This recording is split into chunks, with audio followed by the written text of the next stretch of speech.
Alors hier, ouais, mais hier j'étais choqué quand j'ai vu cette information sur la RTBF et dans le soir que des agents, la police des mœurs, quoi, agents patrouillaient dans Bruxelles à partir de ce lundi, à partir de hier, donc pour contrôler si personne draguait une femme ou des trucs comme ça, si personne avait en fait de paroles et de gestes déplacés. Mais c'est quoi une parole et un geste déplacé?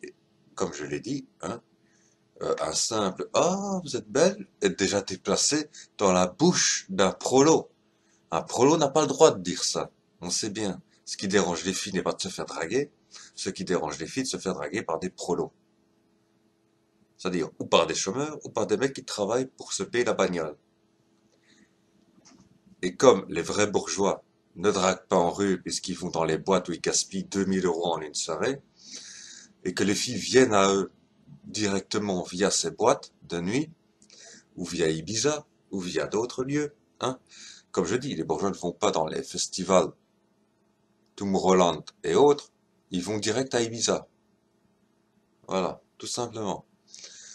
Alors, voilà, c'est ça qui les dérange, en fait, les filles, hein. Parce que maintenant, les filles commencent à se plaindre de se faire draguer en boîte de nuit. Ben, c'est des petites boîtes de nuit où tu payes ta bouteille de champagne 75 € au lieu de 15 000 €. Clairement, évidemment, on n'a pas envie de se faire draguer dans un lieu comme ça. Mais bon, euh, les boîtes de nuit, à la base, c'est fait pour être dragué, hein. Si tu veux écouter de la musique, il y a un truc qui s'appelle les CD, iTunes, les podcasts, les streamings, etc., etc., etc. MTV, MCM et tout le bazar, hein. Si tu veux écouter de la musique, il y a tout ça. Donc, quand tu vas en boîte de nuit, c'est forcément pour autre chose. Il y a les radios et les web radios sinon aussi, hein. Donc, quand tu vas en boîte de nuit, c'est forcément pour draguer et te faire draguer. Faut arrêter avec le puritanisme, parce que là, pour le coup, c'est un puritanisme très chrétien, donc patriarcal. On ne drague pas les filles parce qu'on ne baisse pas avant le mariage, etc., etc., etc., etc. Et toute la morale chrétienne. En fait, moi je suis chrétien, mais je suis chrétien protestant. Donc voilà, hein, je dirais ça, voilà. Et j'estime que le christianisme est une religion très, très, très féministe comparée aux féministes elles-mêmes, qui reprennent les thèmes du patriarcat.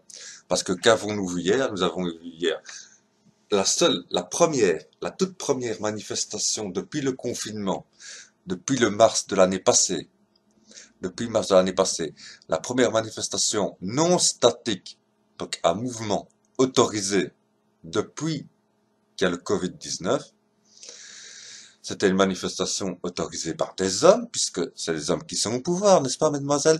Donc, pourquoi les hommes ont autorisé cette manifestation? Parce que ça les intéressait bien, hein? Sinon ils les auraient pas autorisés. Et dans cette manif, on a entendu le slogan féministe radical en colère.